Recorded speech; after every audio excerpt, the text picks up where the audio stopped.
नमस्कार, मैं Vikas Kumar YouTube channel BK the study point पर आप सभी का स्वागत करते हैं। आज हम लोग साइंस का जो पहला चैप्टर है क्रॉप प्रोडक्शन एंड मैनेजमेंट, इसका ये 7वां वीडियो है, यानी कि ये कहे तो ये आखिरी वीडियो है। इस वीडियो में हम डिस्कस करेंगे crop improvement and green revolution. तो ये वसुधा जी हैं और इनसे हम क्वेश्चन पूछेंगे और इनको इसका जवाब देना है। तो सबसे पहले वसुधा जी आप बताइए, जो क्रॉप इम्प्रूवमेंट की जरूरत क्यों पड़ी? क्रॉप इम्प्रूवमेंट की जरूरत इसलिए पड़ी जब हमारे इंडिया में पॉपुलेशन बढ़ी तो जो लोग हैं उन लोगों के फूड की डिमांड भी बढ़ गई और रहने की भी डिमांड बढ़ी। तो इसमें हम लोग फूड की बात करेंगे। तो जब फूड की डिमांड बढ़ी तो हमें क्रॉप प्रोडक्शन भी बढ़ाना होगा। तो हमें ऐसे क्रॉप्स ग्रो करनी चाहिए जो कि हाई यील्ड क्रॉप हो, जिससे क्रॉप ज्यादा प्रोड्यूस हो। हमें तो पहले हमको उसको इंट्रोड्यूस करना पड़ेगा, उसके बाद जानकारी होगी तभी तो हम करेंगे ना। तो हमको पहले जानकारी मिले कि भाई जो है हाई यील्डिंग क्रॉप कौन कौन से हैं। उसके बाद हमें ऐसे क्रॉप ग्रो करने चाहिए, उसमें ऐसा ध्यान रखना चाहिए कि जैसे पेस्टिसाइड हो, मतलब पेस्ट रेजिस्टेंट हो, डिजीज रेजिस्टेंट हो, फंगी रेजिस्टेंट हो। नहीं तो ठीक है, हाई यील्ड क्रॉप है, वो ग्रो भी कर रहा है, मगर उसमें डिजीज लग जाएंगे तो फिर वैसे भी खराब हो जाएंगे काफी क्रॉप्स। और ऐसे होने चाहिए जो कि बहुत जल्दी क्रॉप, जो शॉर्ट ड्यूरेशन वाले क्रॉप्स होने चाहिए। जैसे कुछ क्रॉप हो जो हमारे 6 महीने में ग्रो करते हुए अगर 3 महीने में ग्रो कर जाए, फिर 4-5 महीने में ही हो जाए, ऐसे क्रॉप यूज करना होगा। हाँ। और हमें ये भी ध्यान देना, जो हमारे अदर कंट्रीज में जो अलग अलग वैरायटी के क्रॉप्स हैं उसको भी हम लोगों को लाना चाहिए, जो कि अच्छे यील्ड के हो, या फिर ऐसे जैसे जो थोड़ी प्लेसेस में भी काफी गुड क्वालिटी के हमको जो है क्रॉप प्रोडक्ट्स जिससे कर पाए, हम प्रोडक्शन बढ़ा पाए। जो मेथड आप क्रॉप इम्प्रूवमेंट क्या है? क्रॉप इम्प्रूवमेंट के 3 मेथड्स आते हैं। एक होता है सिलेक्शन, एक होता है इंट्रोडक्शन, और एक होता है हाइब्रिडाइजेशन। हाइब्रिडाइजेशन और या उसको क्रॉस ब्रीडिंग कहा जाता है।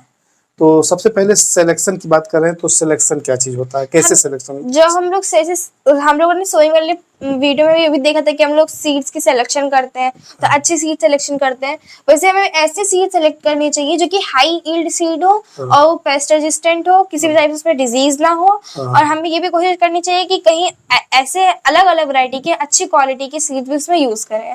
अच्छा, तो ये हमको ऐसे सीड्स का सिलेक्शन करना है। तो दूसरा क्या है आपका? इंट्रोडक्शन करके है ना। तो ये इंट्रोडक्शन क्या चीज है? इंट्रोडक्शन में ऐसे कि हमें ये जानना चाहिए कि कौन कौन से, जैसे हमारे यहाँ इंडिया में, जैसे ऑस्ट्रेलिया मैक्सिको में देखा गया था, वहाँ पे जो वीट थे हमारे, जैसे गेहूं कहते हैं, वो वहाँ पे छोटे छोटे पौधे होते थे, ड्राफ्ट प्लांट होते थे, मगर उसमें जो उसकी प्रोडक्शन था वो बहुत अच्छा होता था। तो वहाँ पे क्या किया गया कि वहाँ के सीड्स लाकर यहाँ पे ग्रो किए गए। अच्छा। हाँ, अलग अलग वैरायटी के भी हम लोग सीड्स वगैरह उसको भी यूज करना चाहिए। अच्छा, अदर कंट्री से अगर हमको पता चल गया, अदर कंट्री में मान लीजिए टमाटर की बात करें, हम यहाँ फूड ग्रेन की बात नहीं करके हम वेजिटेबल की बात करें, मान लीजिए टमाटर में अदर कंट्री में पता लगा कि वहाँ पर 1 हेक्टेयर में पता लगा 100 किलो हो रहा है और हमारे यहाँ 10 किलो हो रहा है, तो हम वहाँ से उस क्रॉप प्लांट को जो है, क्रॉप प्लांट क्या कहें उसको, फसल उद्भिद होता है, क्रॉप प्लांट लाकर यहाँ पर हम उसको उसका प्रोडक्शन करें।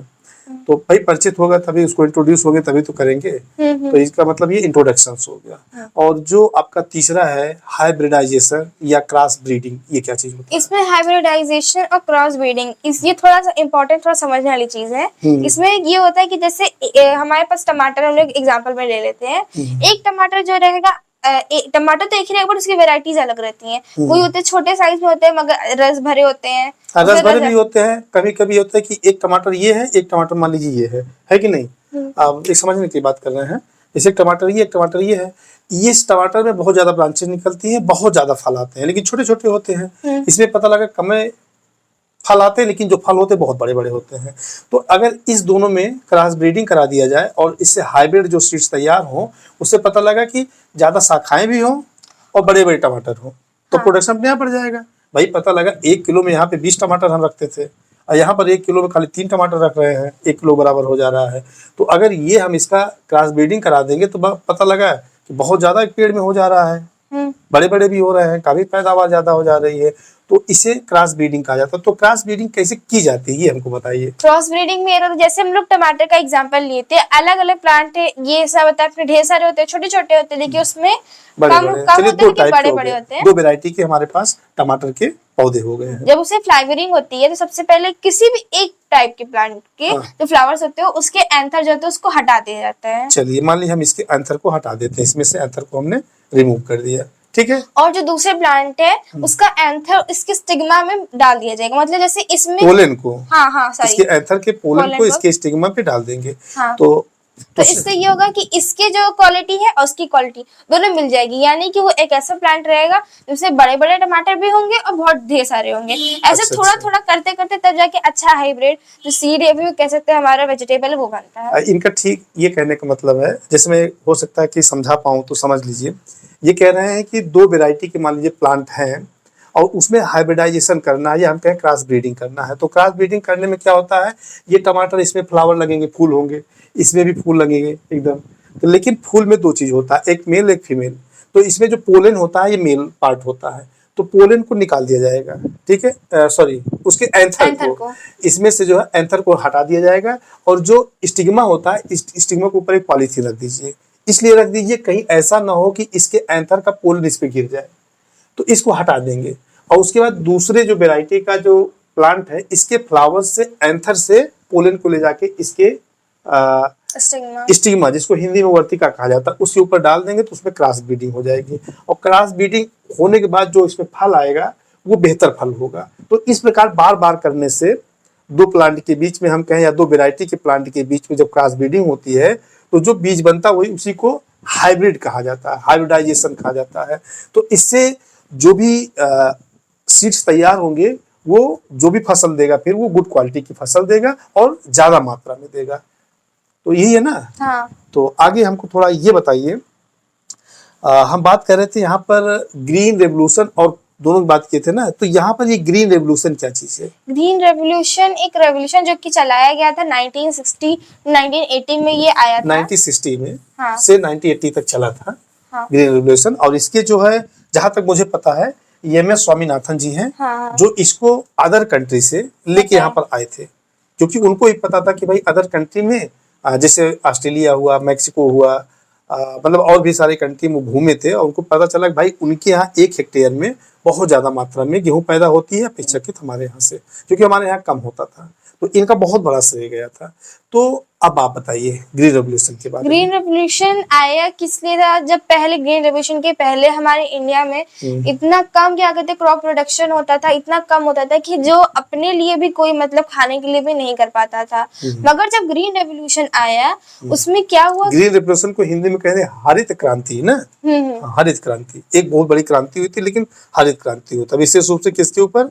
एग्रीकल्चर के ऊपर। तो फिर जब ये आई थी तो हमारी इंडिया में इतना अच्छा सुधार आया था कि उसमें जब पहले एक ऐसा टाइम था जब हम लोग को खाना खुद के लिए भी नहीं इतना हो पा रहा था, तब अभी हम लोग के पास इतना हो गया कि हम लोग उसको बेच भी पा रहे हैं। तो फार्मर्स के लिए भी बहुत अच्छा हो गया, मतलब कि पहले उनको अब वो क्या कहते हैं सफिशिएंट, तो हमारा इंडिया से सेल्फ सफिशिएंट भी हुआ है इसकी ग्रीन रेवोल्यूशन से। तो ग्रीन रेवोल्यूशन बहुत सही आप समझा, थोड़ा कम पा रही हैं, हमको थोड़ा और समझाइए जैसे कैसे प्रयास हुआ। जैसे हमको लगा कि जो हरित क्रांति हुई थी तो उस समय, जैसे ये तो बीज की बात है, उस समय पहले लोग खाद का जो फर्टिलाइजर उसका भी इस्तेमाल नहीं करते थे, पेस्टिसाइड का इस्तेमाल नहीं करते थे। तो हमें याद है कि एक हमारे गाँव में एक दादाजी थे, वो बता रहे थे कि बहुत मतलब अब वो है नहीं, तो वो जो है बता रहे थे कि एक समय जब ये यूरिया डालते थे लोग, खाद यूरिया समझ रही है ना। हाँ। तो उसमें पहले लोग आए बताए भाई आप यूरिया डालिए, इससे क्या होगा कि आपकी फसल बहुत अच्छी हो जाएगी।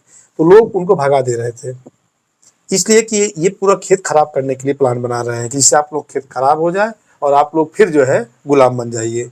वो इस्तेमाल नहीं कर रहे थे। तो उन्होंने बता रहे थे कि वो लोग क्या करें, जैसे आपको मान लीजिए गेहूँ खेत है तो उसमें खाद जो है बीच बीच में थोड़ा थोड़ा खाद उठा फेंक देते थे। तो 3-4 दिन बाद पता लगा वहां पर जहाँ पर खाद पड़ी है वो ज्यादा हरा हो जाता था, ज्यादा उसकी लंबाई बढ़ जाती थी, ग्रोथ हो जाता था। तो लोग जब देखते थे कि भाई यहाँ पे बीच बीच में क्यों ज्यादा हरा हो गया है और ज्यादा ग्रोथ हो गया है इसका, तो उनसे पूछे भाई दादाजी ये बताइए आपका वो खेत जो वहां पर देखिए उतने क्षेत्र में कैसे ये पूरा बढ़िया गेहूं आ गया है, और जहाँ पे आपने मतलब और सब जगह पीला पीला छोटा छोटा पौधा, ऐसा क्यों है? तो उनकी समझ में नहीं आ रहा था। तब वो बताते थे वो जो खदिया हम आपके यहाँ लाए थे, आपने खदिया नहीं लिया, हमको आप डांट के भगा दिए थे, वही खदिया हम रतिये में ला के आपके यहाँ डाल दिए हैं खेतवा में, और जहाँ जहाँ डाले हैं वहां देखिए कितना हरा है और कितना उसका ग्रोथ हुआ है। तो वो बता रहे, तो धीरे धीरे किसानों को समझाए वो कि आप जो फर्टिलाइजर है उसका इस्तेमाल करिए। वो दवा जैसे पेस्टिसाइड थी, बीडीसाइड थी, दवा का भी इस्तेमाल नहीं कर रहे थे, वो भी धीरे धीरे इसी तरह करके वो दवा का इस्तेमाल किए। तो किसान उसके बाद दवा का इस्तेमाल, फर्टिलाइजर का इस्तेमाल, नया जो बीज था उसका इस्तेमाल, बीज भी नहीं इस्तेमाल कर रहे थे। वो सोच रहे थे अगर हम उस बीज का इस्तेमाल करेंगे तो जैसे हमारा जैसे गेहूं है, यही गेहूं हमने बुआई किया, उसमें से कुछ जब उत्पादन हो गया उसमें से कुछ गेहूं हम बचा के रख लेते थे अगली बार बुआई करने के लिए। फिर उसी गेहूं को हम बुआई करते थे, फिर उसका जब प्रोडक्शन होता था और लास्ट में हम गेहूं को उसमें से निकाल लेते थे बीज के लिए। तो वही बार बार गेहूं हम इस्तेमाल कर रहे थे। लेकिन भाई बहुत सारे लोगों ने बताया अगर आप हाइब्रिड बीज का इस्तेमाल करेंगे तो क्या होगा, एक बार बोएंगे दोबारा फिर बोएंगे तो उसमें फसल नहीं आएगी। लोग ऐसा भ्रम फैलाए, तो लोग सबसे पहले किसान तैयार नहीं हुए, धीरे धीरे किसान तैयार हुए।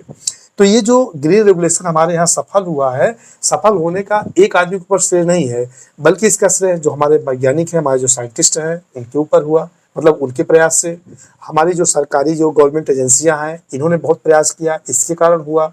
और हमारे किसानों के संयुक्त प्रयास से, माने इन सबके प्रयास से जो ग्रीन रेवोल्यूशन है, जो हरित क्रांति है, वो सक्सेस हुआ है। तो इसमें जैसे आपको पता है कि गेहूं की जो वैरायटी आई है वो कहाँ से आई है? हाँ, ये ऑस्ट्रेलिया और मैक्सिको से लाई गई थी। कैसी वैरायटी थी वो? वहाँ की वैरायटी ऐसी थी कि वहाँ के जो प्लांट्स रहते थे वो डॉर्फ रहते, यानी छोटे छोटे रहते थे, मगर उसका जो प्रोडक्शन था बहुत ही ज्यादा था। अच्छा अच्छा। हाँ, और जहाँ पे मैक्सिको की बात की जाए तो वहाँ का प्रोडक्शन भी बहुत अच्छा था, साथ में वो पेस्ट रेजिस्टेंट भी थे, डिजीज रेजिस्टेंट भी थे। अच्छा अच्छा।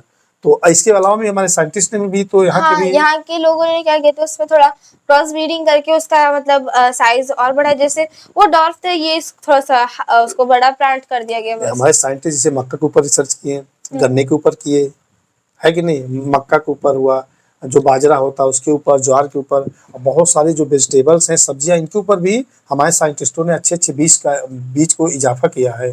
हाँ। ऐसा नहीं है। तो हमारे जो इंडियन जो साइंटिस्ट हैं बहुत काम किया है इन सबसे, काफ़ी ज़्यादा। आजकल जैसे आप फूड ग्रेन की बात कर रही हैं, तो फूड ग्रेन के अलावा जो वेजिटेबल्स हैं, जो नगदी फसलें हैं, इन सब पे भी काफ़ी ज़्यादा इम्प्रूवमेंट हुआ है। तो इससे जो लाभ हमको बताइए कि ग्रीन रेवोल्यूशन से लाभ क्या हुआ है? ग्रीन रेवोल्यूशन से लाभ ये हुआ, सबसे पहले बात कि हमारे क्रॉप का प्रोडक्शन काफी बढ़ गया है, और जो फार्मर्स थे हमारे वो सेल्फ सफिशिएंट हो चुके हैं। लेकिन इतना तो आप समझ ही रहे हैं कि आज हमारा जो देश है फूड ग्रेन के मामले में आत्मनिर्भर हो चुका है, कि आज हमारे पास इतना ज़्यादा ग्रेन्स, चाहे गेहूं की बात करें या चावल की बात करें, इतना ज़्यादा बफर स्टॉक हो चुका है कि अगर आने वाले 1-2 साल में फसल का उत्पादन ना हो किसी कारणवश, तो ये समझ लीजिए कि हमारे यहाँ खाने के लिए कमी नहीं होगी। हमारे पास बहुत ज़्यादा फूड ग्रेन का स्टॉक है। तो इसका कारण यही है कि अब पहले से ज़्यादा काफ़ी ज़्यादा उत्पादन हो चुका है। और जो हमारे किसान भाई हैं, जो एक समय ऐसे था कि वो फसल का उत्पादन करते थे केवल अपने जीविका को चलाने के लिए, अपने खाना खाने के लिए, उनको भी पूरा नहीं हो पा रहा था। लेकिन आज ऐसी स्थिति आई है कि वो अपने लिए खाने के लिए रख ले रहे हैं और साथ साथ में बहुत ज़्यादा मात्रा में उसको व्यावसायिक रूप से बेच भी रहे हैं। तो उनका इससे आय भी काफ़ी अच्छा सुधर गया। तो इससे आपको हमको बताइए, जो इतना बता ही सकती हैं, इससे ग्रीन रेवोल्यूशन से कुछ हानियां भी हैं? हाँ, डिमेरिट है। हाँ, क्या है?